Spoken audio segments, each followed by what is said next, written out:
Ando devagar. O Almir Sater, cantor, artista e violeiro, a gente conhece. Hoje estamos aqui na fazenda Morraria, no município de Maracaju, no Mato Grosso do Sul, para mostrar o Almir fazendeiro e agora apostando num gado novo, um boi capaz de avermelhar o boi de corte no Brasil. Em São Paulo, há dicas para saber diferenciar pintinho macho de pintinho fêmea.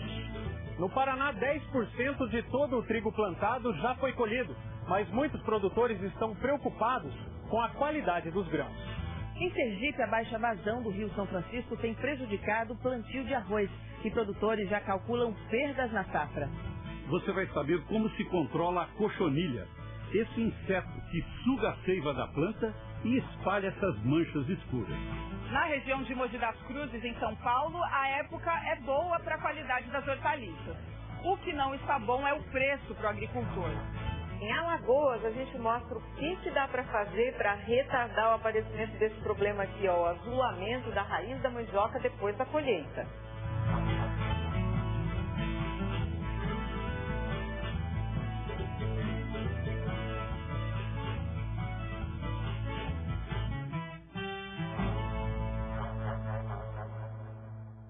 Bom dia. Bom dia. E um bom dia especial para o seu Almir, criador de gado no Mato Grosso do Sul, que vai mostrar seu rebanho no final do programa de hoje. Você que está em casa com certeza já conhece o seu Almir, mas de outro jeito. A gente está falando do Almir Sater, compositor e cantor, ator de novela, grande violeiro. O Globo Rural foi conhecer a fazenda dele e seu trabalho com a raça Senepol. Vamos conferir se o Almir, criador de boi, é tão bom quanto o Almir, criador de harmonias e poesia. Em muitas regiões, a chuva é esperada com ansiedade. Mas no Paraná, ela foi um problema para quem plantou trigo. A colheita começou e há perdas nas lavouras. A previsão inicial era colher 3.900.000 toneladas de trigo neste ano, 3% a mais do que a safra anterior. Mas essa projeção pode não se concretizar. Com quase 10% da área colhida, o trigo apresenta qualidade abaixo do esperado. Pelo menos um quarto dos grãos está sendo considerado médio ou ruim. Com certeza haverá consequência no final da colheita de um total no estado do Paraná. O trigo colhido agora é aquele que foi plantado antes e também o que mais sofreu com as condições climáticas. Choveu bastante no mês de julho. Em algumas regiões, como no oeste do estado, foram 20 dias seguidos. Essa área onde nós estamos tem 60 hectares e a expectativa era colher pelo menos 70 sacas por cada hectare. Mas na hora da colheita, eles atingiram apenas 10% dessa produção.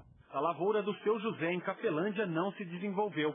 Os grãos ficaram pequenos, quase não dá para aproveitar. E o que resta será vendido como triguilho, um produto inferior que só serve para fazer ração animal. Enquanto o trigo tipo 1 é vendido hoje a R$ 33,50 a saca de 60 quilos, o triguilho sai por R$ 16, a metade do preço. Infelizmente, o tempo estava correndo bem, né? Eles tinham feito uns trapos já, foliar já, e aí veio aquela chuva de 2 semanas, né? Pegou a fase do trigo, uma fase crítica que estava emergindo o cacho, né? E a doença entrou. O seu Nelson tem 200 hectares de trigo plantado em Cascavel. 80 foram afetados pela chuva. De paiada, de visual tá bonito, mas de produção tá péssimo. Chuvarada estragou no mínimo uns 65%. O Paraná é o maior produtor de trigo do país. A maioria dos preços dos produtos agrícolas registrou queda em agosto nas bolsas internacionais. Veja como ficou a variação. A soja caiu 8,2%, o açúcar 4,4%, trigo 4,1%, cacau 3,6%, café arábica 3,2%, milho menos 2% e o algodão 0,7%. O suco de laranja subiu 4,10%. No Cinturão Verde de São Paulo, os dias de sol ajudam na produção de hortaliças, mas não há motivo para comemorar. O preço pago ao agricultor caiu. Além de bonitas, elas estão grandes. Algumas chegam a pesar 800 gramas, quase o triplo de uma alface colhida no verão. O inverno atípico trouxe altas temperaturas, por isso muita saúde e poucas perdas. O que não ajuda é a procura. Uma família consumir um pé de alface durante a refeição, isso aqui vai dar para 3 refeições. Então, por isso também que é um dos fatores do consumo de alface diminuir.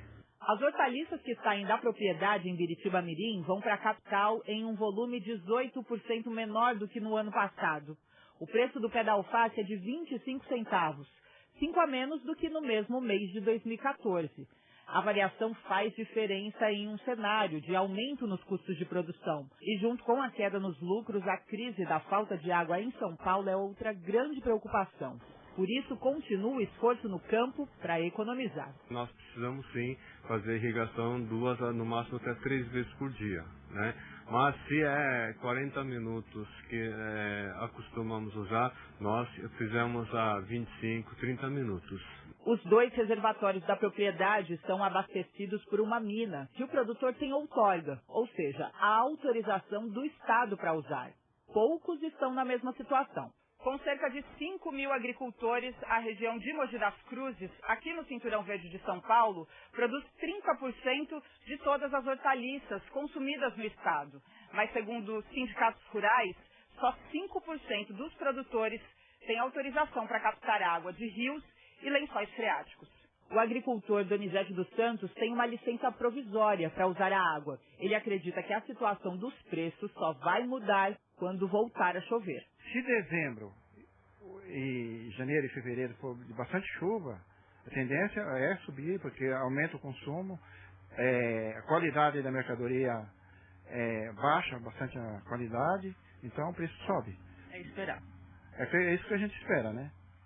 O volume de água do sistema Alto Tietê, que abastece mais de 5 milhões de pessoas na região metropolitana de São Paulo, está em torno de 13%. O Arábica fechou a semana em Patrocínio, Minas, em R$ 450, uma queda na semana de 2,2%. O Conilon, em São Gabriel da Palha, Espírito Santo, fechou em 322, uma alta na semana de 0,7%. Em Sergipe, o plantio de arroz está atrasado por causa da seca. O nível do Rio São Francisco está tão baixo que é difícil captar água para irrigação. Olhando de longe está tudo verdinho, mas quando se chega perto do arrozal, o cenário é outro. Falta água para irrigar as lavouras. Isso vem acontecendo por causa da baixa vazão do Rio São Francisco e pode afetar até metade da produção de arroz nos perímetros irrigados da Codevasf, Companhia de Desenvolvimento dos Vales do São Francisco e do Parnaíba. A vazão nas estações de captação de água está em 900 metros cúbicos por segundo, quando o ideal seria 2.300 metros cúbicos por segundo. Em virtude da baixa vazão, o nível do rio baixou muito e saiu da área de captação das bombas.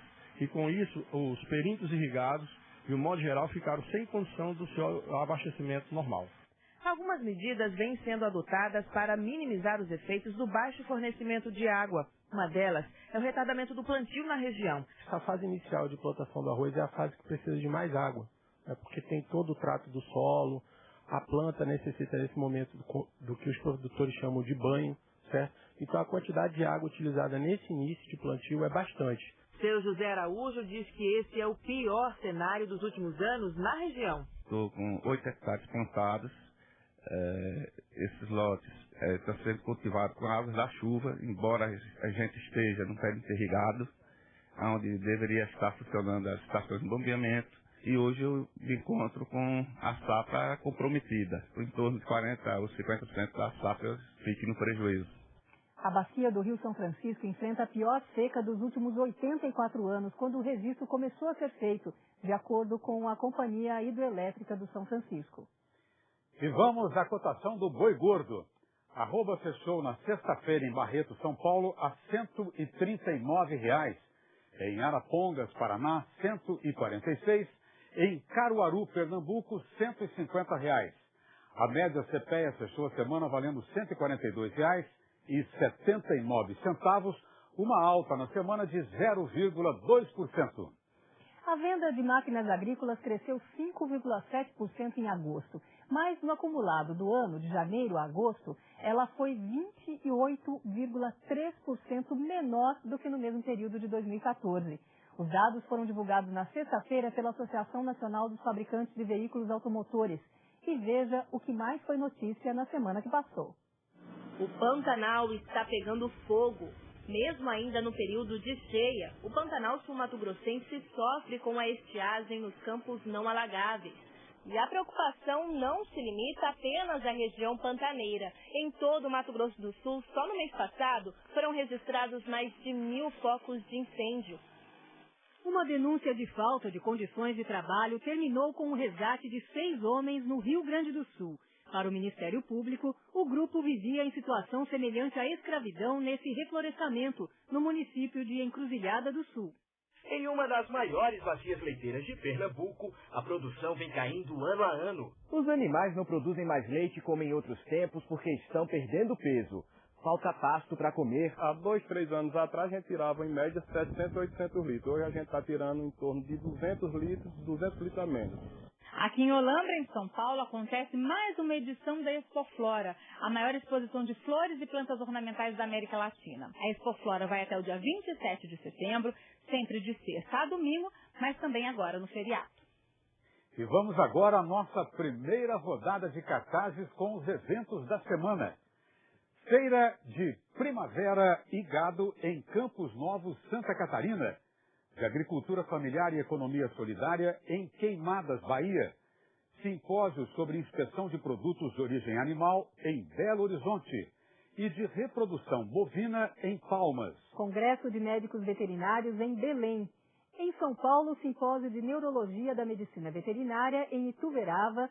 Curso de criação de galinhas para produção de ovos em Jaboticabal. E oficina sobre gestão da qualidade dos alimentos em Campinas. E daqui a pouco tem a sua participação aqui no Globo Rural. Olhando assim um pintinho, como é que a gente sabe qual é macho e qual é fêmea? A gente vai falar sobre a conservação da mandioca depois da colheita. Você vai saber também como se controla um inseto que causa muito problema na cultura da tangerina. É a cochonilha, que suga a seiva da planta e espalha essas manchas escuras.